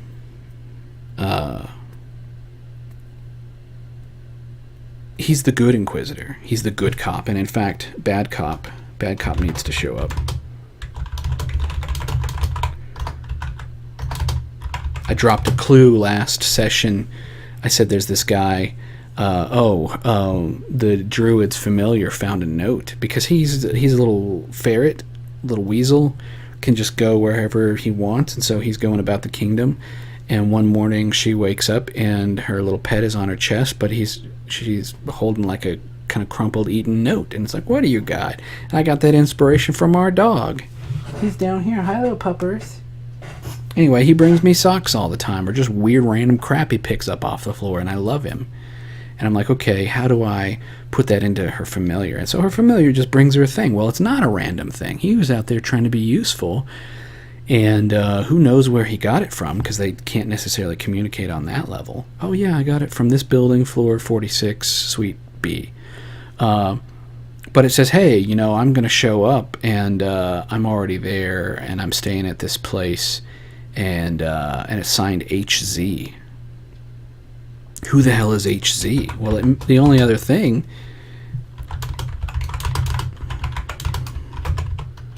is that it mentions Oza. It's like, we're not going to let Oza kind of pollute the kingdom with his opinion of things. So he's going to have basically the bad cop, the bad Inquisitor is going to show up to speak with the authority of the church just as much as he does, but kind of rebuke or rebut his findings and go, oh, it's not like that. No, you're incompetent. Shed light on him and try and sway the nobles to, kind of kick him out and say, I should be the one running this case. Here's the real problem. Oza's been here for how many days? What do you know? Kind of stuff. How does that drama present itself? What do the characters think about it? Because then that gets into the stuff, kind of the relationship chart of how do the characters feel about Oza. Well, two of them kind of like him, because I've presented him as a foreigner and outsider. He tends to talk with this weird accent at somewhere between German and Swedish, because it's hard to maintain my, right where that is. But yeah, I do a voice, and they're like, oh, he's going to be the Austrian, just evil, kind of like the evil guy who's in Preacher this season. And no, I played that against that. Instead of being the classic Nazi, he's a really good guy, and he's just happy to help, and he's got all this knowledge, and he's going to take one of the characters under his wing, and she's going to become... I'm giving her the choice, because I'm looking at character growth over a time. It's a vector I'm plotting. And for one particular character, I'm giving her the choice. She can become the champion of the people, or she can join the Inquisition. Sorry, guys. And, why is it an or choice? Well, the Inquisition is kind of more... you can work for this state-sponsored thing, but because the Remian Empire is a thing, and it's the union of these 10 kingdoms, or you can go work for, you can be a local hero, or you can go be an international badass. And so, but because of that opportunity cost, I'm also saying, if you're going to join the Inquisition, which will lead to more character growth, you can't be in the Spring Festival, because, you need to be neutral and without country, so you can't play in the finals of Avatar Fight Magic. You can't play in that arena, and it's okay. I don't care if we, I have some ideas if the story goes in that direction for what the arena looks like if she fights in it, but I also want to give her that shitty hard choice of, here's a whole swath of the game that you'll get to see, but you'll get to see it from the stands. Or maybe I give him a quest in that case to take her mind off of it, and she's not even in town for the spring games because they're off doing some cool detective work. Would that split the party? Would everyone go on this second big quest? How do I get everyone together and say, okay, because the first quest was kind of an improv thing of like, oh, you're all standing here, fine, under the authority of the king, Ethelinda, here's the quest. You like these people? They're all standing near you. I can either arrest them for being in this cordoned off area, or they can help you because you trust them and you're here with them right now. Obviously, you must trust them, so take them on this quest and get out of my sight, kind of thing. Well, now they're learning that the grumpy shittiness behind all of that was because the prophet knew about the destruction of the cathedral. He had it in a vision. And his God said to him, forget about it. I'm going to give you this vision. How shitty is this? What does it imply? If his God gives him a vision and says, here's all this destruction that's going to happen, but as a test of your faith, I forbid you to do anything. Let the events play out. And why? What's the God's agenda? Does he actually live off of chaos? He is the God of water and rivers and mirth and merriment. There's a Dionysian side to him for sure. His two main, the orbit of how he affects the skill tree is that people who are blood sworn to him get a boost to athletics, and they get a boost to, or their rituals involving deceit. Where is that? It's right up here. The Primarchs. Let's show that off a little bit. Oh, this whole video is him just tooting his own horn, ain't it? No, it's not meant to be, but new skills, rituals. Yeah, here we go. The Primarchs. Bink. Does this fit on screen? Not quite.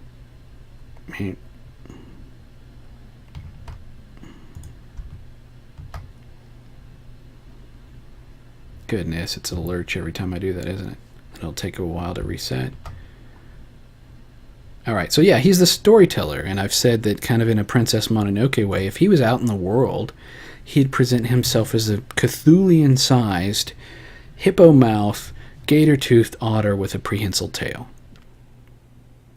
So I looked at, the orbit of river animals, and kind of like Avatar: The Last Airbender.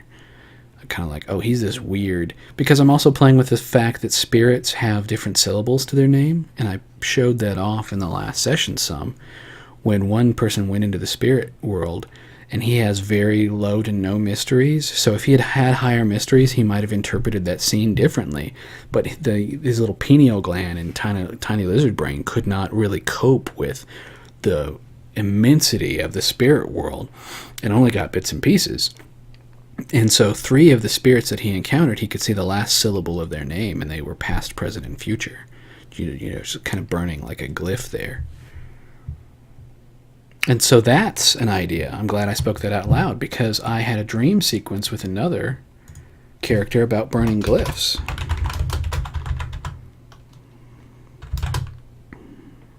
Burning glyphs is a theme. Written sigil magic. Thane's wards. He, in the spirit world, he's warded Innes's room, where he's an NPC and he's heavily hurt. And he's also a foreigner. They don't really speak his language. So only one character can really interact with him, and his player was very unwell last session. Hopefully he'll be here tomorrow. Thoughts and prayers go out to Will, because it's shitty what he's going through. But in being here this time, he might hinge on that, because in one of his dreams, kind of prophetic dreams, I like to mess with dreams when I can. I think it's a cool narrative vehicle. In one of his prophetic dreams, he had a vision of a burning sigil in the sky. So now as we get into this theme of glyphs, maybe they'll realize, wow, is there a connection in this? So that gives him a little thing to start to go down. So yeah, let's look at these some more. The spider demon wants its head. Velik needs to talk with Thane on the low road. He already did this. The spiders of whatever mega demon, I can never remember its name, but the 10 legs end up at their intersections showing a slightly off-kilter black star when you're staring at its belly. Remember I said the thing was Cthulian-sized? Well, I mean, it is too. It's one name removed from being a god. It's pretty big. And then simultaneous reveal. I don't think that I did this well, but the black stars of the underbelly of the spider are the same ones under the crescent flag. Oh. So the guard has this old symbol, which looks like a crescent moon hanging upside down with 3 little stars. And that's what their symbol looks like. Well, she's learning some history that a lot of their world's history that is unspoken, because they don't want commoners to know about this, points back to this one place hundreds of years ago called Alkirk. And that there, spiritually, in the spirit world, this great spirit is bound in past, present, and future.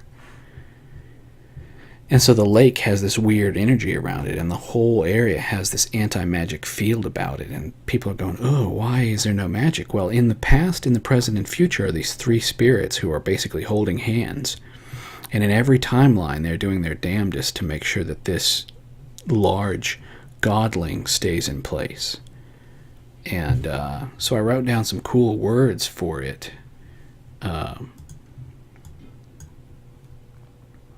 Oh, is it on the other monitor?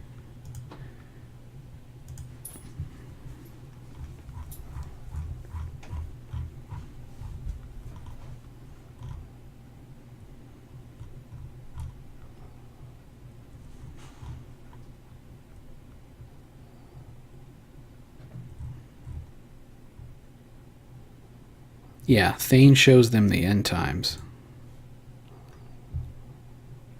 And I said that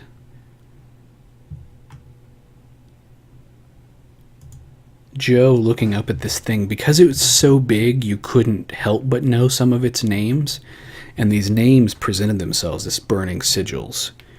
And he could see, kind of like in an MMO where you can just see a character's name over its head, it had these symbols, because he's perceiving multiple layers of reality, so things are metaphors for other things. And he's seeing this spider spirit, but also punching him in the face is this thing's, several of the syllables of its name, and one of the syllables means he's the Lord of 10 Feasts. This big spirit. This big spirit's another part of his name is the Seed of Stagnation. The Dark Star, the Father of Nightmare and Doubt. All of these is like burning sigils, part of a formula in his name. And some of the other sigils are there, but he doesn't know them. And some of them are displayed so big, they're so true, they have a gravity on the fabric of reality that he can't help but know them. Just to see them is to know. To see the beast is to know its name, and lo, its name was the Lord of 10 Feasts, the Seed of Stagnation, the Dark Star, the Father of Nightmare and Doubt. Mic drop. I mean, I want this to be ominous. I'm inspired by. So that's another thing that I want to mention in all of this is everything I watch. And my wife, I'm like, hey, when you watch X, don't you think Y? No, and that doesn't make me disrespect her any. It just gives me the feedback that I look at the world differently. And I'm not tooting my own horn. It's just remember that theme. Everyone is different. We're not the same people. And so because I care about Storycraft, when I watch a lot of videos and things, when I watch Game of Thrones, it doesn't matter, when I watch Preacher, when I watch Stranger Things, I see little pieces of ingredients. Oh, this is basil? I've never had basil. I'm going to start cooking with basil. It's like the upside down. How do I fit that into my game? That's cool. Upside down medieval times. Yeah, I mean, and then there's this jello-like barrier between it where things get really weird and psychedelic, and then you're there. That traveling, we call it in our game, we call it the tapestry. Werewolf the Forsaken called it the veil. In our game, we call it the tapestry. I have a couple around my bed, and I get to look at tapestries while I lay in bed at night and go, kind of ponder the meaning of the universe. But the tapestry is also a nice old world word. It would have been woven. People hearing about the tapestry in church or everyday life would be like, yeah, okay, I can picture that. I know a guy who has a tapestry, or I'm a weaver. I make tapestry, so I really get that metaphor. Like, this reality was pre-patterned. And so once you pierce the tapestry, you will end up in this upside down place. We call it the low road.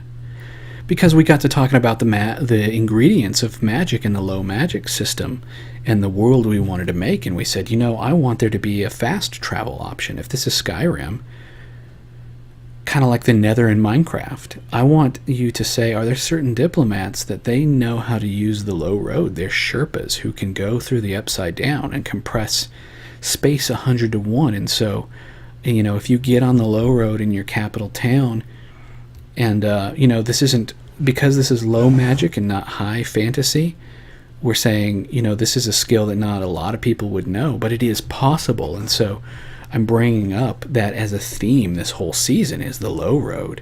And by traveling the low road, you take the high road, I'll take the low road, and I'll get there before you, is because I know what I'm doing. But the cool thing is it's not like Skyrim where I say fast travel. It's an opportunity to talk about a cool drug trip, to play with their physiology, to interrupt the story and say this conflict happens. I mean, it's a vehicle for me to use in my storytelling. And so every week I get to look at the episode and say, do I want to paint with that brush this week or not? Do I want to incorporate the low road somehow? So yeah, let's go back over to my document, and maybe I do. I'll just mention it up here. So many versions of this document open right now. But I guess the other one would have been better. Here we go. So Velet needs to talk with Thane. No, he doesn't need to. But how to incorporate more of the low road. And so then I ask myself, well, do they need to fight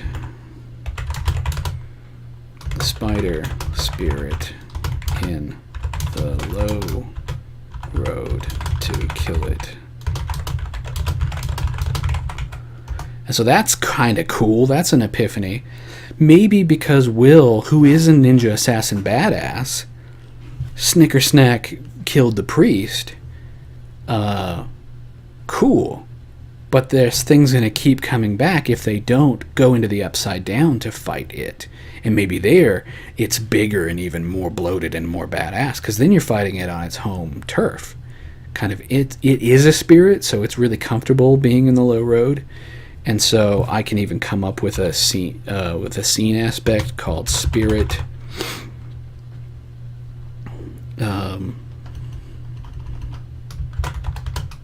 The low places. Compelled against the players who aren't used to fighting here. +2 spider thing. And so if I'm also going with this theme, then maybe Innis can call on Filud, her familiar, to help, as he is comfortable here. So, yeah, each of these points is really just me riffing off last stuff that happened. So I read through this and I go, okay, should this be an ingredient? Is this a continuation of a thought from last time? Is this a new thought? Ethelinda will want to know what the job entails. Tell the story of how the Inquisitors were formed. Drop hints. Did I push caps lock? Hints that she can't be in the games, and oh yeah, this is good. and represent, yeah, okay, and let's switch this around. She can't be an inquisitor and represent Folkoliat. I think that's how you spell the place in the games. We'll say the games. Sorry if that is annoying. I haven't played the video back to hear it. Luckily, I've got the headphones, and I kind of know what that'll sound like, and it's not too bad, I hope. Okay, drop hints that she can't be an inquisitor and represent Folkoliat in the games, but she could compete and let someone else, we'll just say let Lord Buck son win.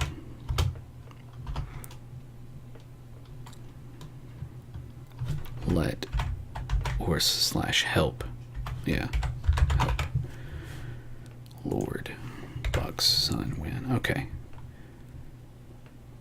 So here's a deal. Should I do the thing where Ethelinda has a literal one-on-one with God through the blood? If I did, it would scar.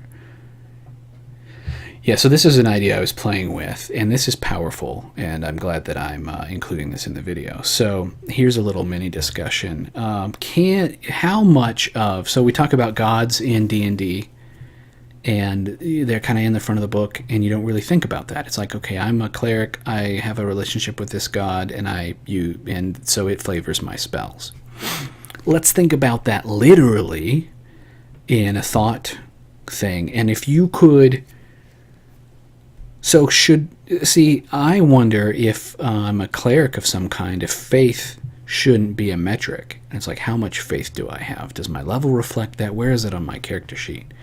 In Fate, unless I want to have a faith stress track, which I don't for my story, then how do we measure it? Well, we got a metagame. We have to talk about what is the relationship between a god and their faith. And in this world, if you can go to this sacred chamber, because I've said that the 10 known gods each have an object that they inhabit. It's a reliquary. I stole the idea from Demon the Fallen because I loved it. And so somewhere in the kingdom is a chamber, and is it in the capital city? Well, we don't know. It could be off in a monastery guarded by warrior monks or some shit. That would be awesome. I think I've just decided that that's the case as I just said it. So thank you for being here while I said that, because sometimes you just have to speak some bullshit out and let it become true. So then that compels another part of the rest of the story. So because I wanted to get them away from the city. I want to get them out. So yeah, Goal and Vray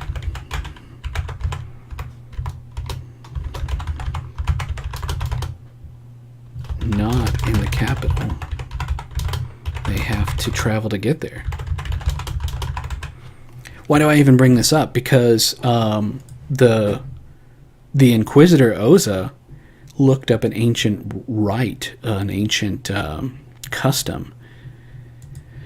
And so because he is bloodsworn of a totally different god, he was able to find a thing that said that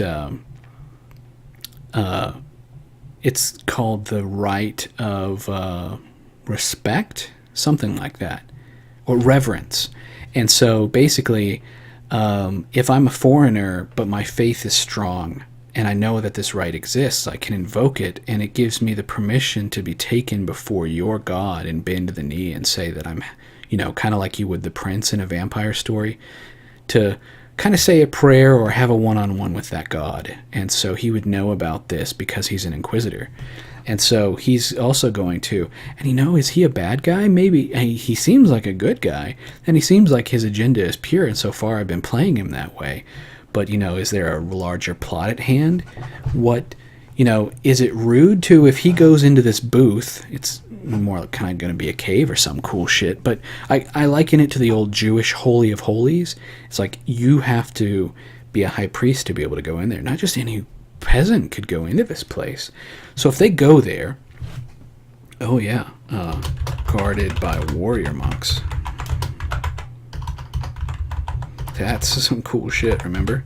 All right, so if he goes there and Ethelinda, escorts him right up to the door, and he makes a big deal of it because he's playing off of her piety for whether he's got a good or bad agenda, then how does that play out? Because the implication, the subtext is she can't just ask him, unless she is that crass, hey, he comes out of the cave-sized little urinal having a meditative moment, and it's assumed that in this world you do talk to God.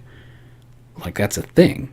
So that plays back down to this paragraph is, if you can talk to God, if you can in your house or, if go down the street, go to a sacred place and actually see the face of God, do you have faith at that point? I don't know. Going with the whole demon, the fallen mentality, angels don't have faith in God because they know he's real. They've seen his face. They've hung out at his house. They have had dinner with the guy. So it's not about faith. I bring all that up because do Oza and Ethelinda get to talk about faith? Do they have to have faith? It's all about faith. Me.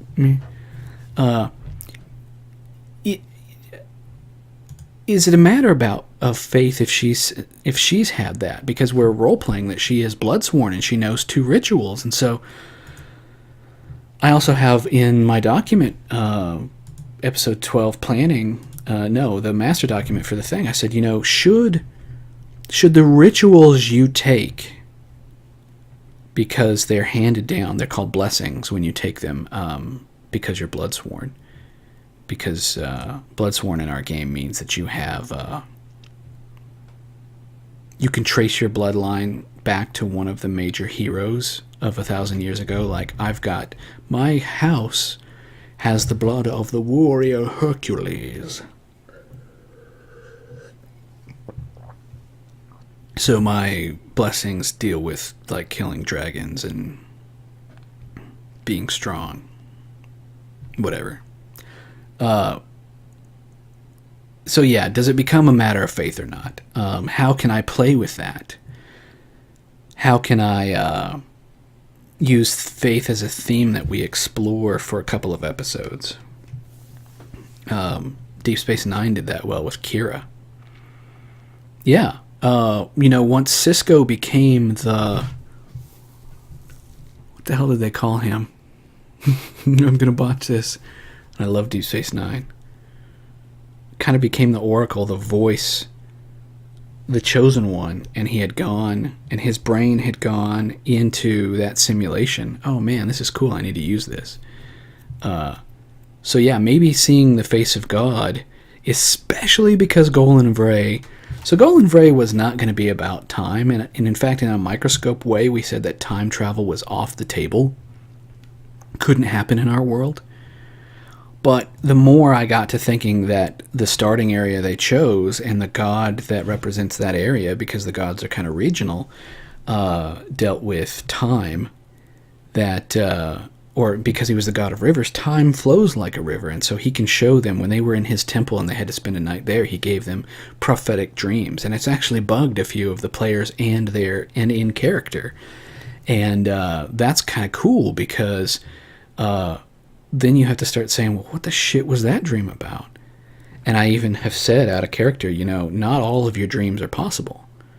If you obsess about your dream, you can do things to make it kind of come true or make it not come true, but not just because I gave all 6 of my players a little mini scene about this dream that they had doesn't mean that they're all going to happen. And it was fun. It was a fun exercise as a storyteller because I got to sit down and kind of project 4 seasons from now. We can use flashbacks as a literary device, but how often do you get to use flash forwards? And so it was neat to have a flash forward episode and deal with this dream stuff. I should do a video just about it. So yeah, can I break things down, stop my planning and kind of go back to my process just a little bit. I know I've been all over the place, and like I said, I might do an edited version of this. I might chop it up or I might just mine this video to kind of help create a couple lesson plans. as I explore my process. But so I have this kind of weird, not quite a visual, but a more exposition-filled relationship chart, and I list my characters. You can see how those two ideas are bound together. Going forward is just spatterings of ideas I've had, and I've had a few as I've talked to myself and, by proxy, you here today. I'm going to mine these and turn these into scenes. Scenes, once you start plotting down scenes, you need to decide what order those go in. And then from there, you have to say to yourself, a scene, how does it break down? Well, what's the conflict in this little scene? What opportunities am I giving my character to roll things? In fact, I might have that here. So this is known. Or this is a good example. What is known? This wasn't really a scene. This was kind of a before the play scene where this princess was coming from another country, and I needed to let them roll their lore or their context to kind of be like, what have you heard about this place? And, whatever state you're in right now, or whatever country you're in, since YouTube transcends just the US, think about the people that are nearest you. Whatever border of your country you're nearest, think of those, because they're others in the psychology of your culture.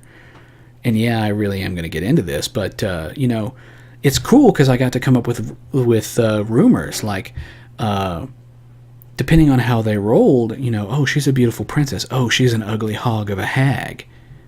I could feed them misinformation. It didn't, and it's just good fun to flavor. What do we think of those people just over there? They're kind of like us, but they're just different enough. And so what are the people of this? Well, they hear, well, they're crass and they're rude, and they love to get into fights and bait you into fighting them. Because their god, one of his purviews is the skill provoke. So, they love to just be boisterous. I kind of think of like a Klingon mentality.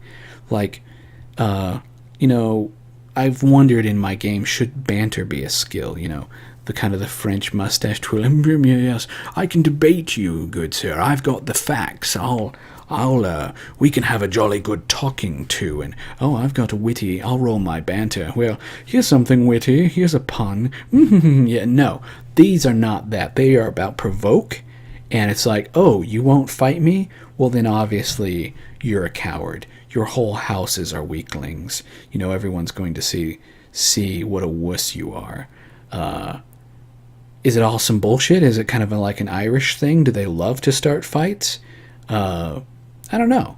They're considered brigands, and this is the stereotype, and I like stereotypes as social. As stereotypes are in the social justice sphere right now, and but I want to say that in role playing and in Storycraft they can be good because you can set this stereotype and then you can show how that's not true. Like, are the few people like that, and so they become a caricature of those people just over there, like the southern redneck type? You get to thinking on that, and you're already forming a vision in your head about that character. Okay, well, let me show you how that's not true, or how it absolutely is true. I mean, it's a palette that you get to play with. And so if they hear that these people are brigands and thieves and mercenaries, and I base that off of the idea that their culture kind of was like horse people, like the Huns or the Mongols, and that ever since, law only exists in the largest cities, stay off the roads. That can be a fun little fact that I came up with. And then how does that come up in character? Because I'm giving them the opportunity to talk more and more. The role-playing comes from kind of having group therapy and sitting down and saying, X just happened. Yes, you can act to it, but I also want you to take a moment and go deeper and tell us, what does your character think and feel about what's happening? And so, I'm going to go up to the new dignitary and say, is it true that you're all a bunch of dirty brigands and mercenaries? It's a conversation starter, and it can be shitty and crass. What is your character's agenda? Do you want to make him look stupid? Or, does the princess then whip out her bow staff and she's like, Yeah, it's true. What are you going to do about it? Mic drop. So yeah, so a scene, wow. So a scene breaks down into an opportunity to give, so a scene is somewhere. That's important. A scene is somewhere. Just say that out loud, because if you've never thought about that, a scene is a particular location. And that location, if it's like a shop or the king's throne room or, the queen's bedchamber or a cave, that location normally has someone who is a steward of that space. So if it's not, have a good reason for that, and there are several. But if it is, then a scene also needs a curator, or like each scene is going to need an NPC to kind of help move the conflict forward or show it from their point of view. So in the scene about Burger, well, he's probably there. And where is that likely to take place? The stables, outside. That's kind of the reverse of that, because I want the scene to service the character. But the ball, well, that's going to have a million characters. I've kind of been putting this scene off because I'm going to have to break that down into even more constituent parts, like I did when I planned the Thinga. That was something where we went a little less roleplay and a little more meta, for my own sanity, because there were so many people there. So I got to talking about, instead of the actual individuals there, what ideas did they represent and what issues were important during the Thinga. And so I said, yeah, you may have your work cut out for you now, needing to describe a whole host of NPCs. So here are all the NPCs. I just named them off real quick. And then here are the issues. And so the three big issues: the state of the kingdom, what happened when, because they're kind of getting a debrief as to with the cathedral exploding. They're getting a debrief about that, because the thing, like I talked about it being like a moot or a Witten or a Congress, is this is important because all of the nobles are already here for the spring games. So it's really convenient, though it's shitty and inconvenient that they have to. It's convenient to get them all in one place and have a Thinga. And again, I told you about the symbolism of the king stepping down.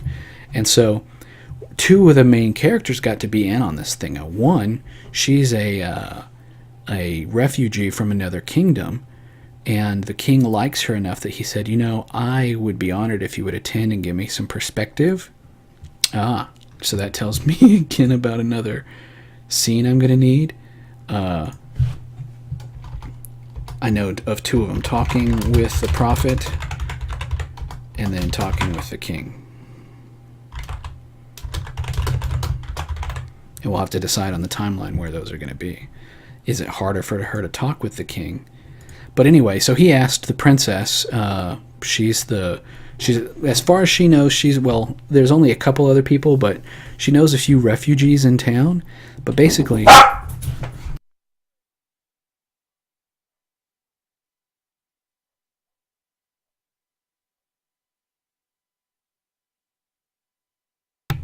Also,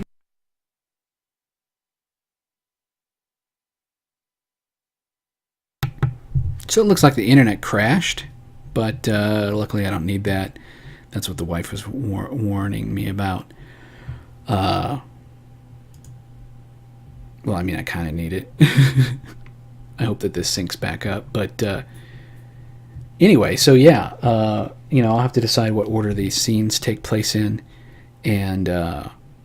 And so, yeah, one more time, you've got the scene, you've got who's going to be there, what knowledge do you want to impart, and the NPCs. That kind of will spread that knowledge. So I've talked for a while now. I've talked for 2 hours. I hope you've got to see some through line into my process. I'm going to edit this together, and I hope that it's good.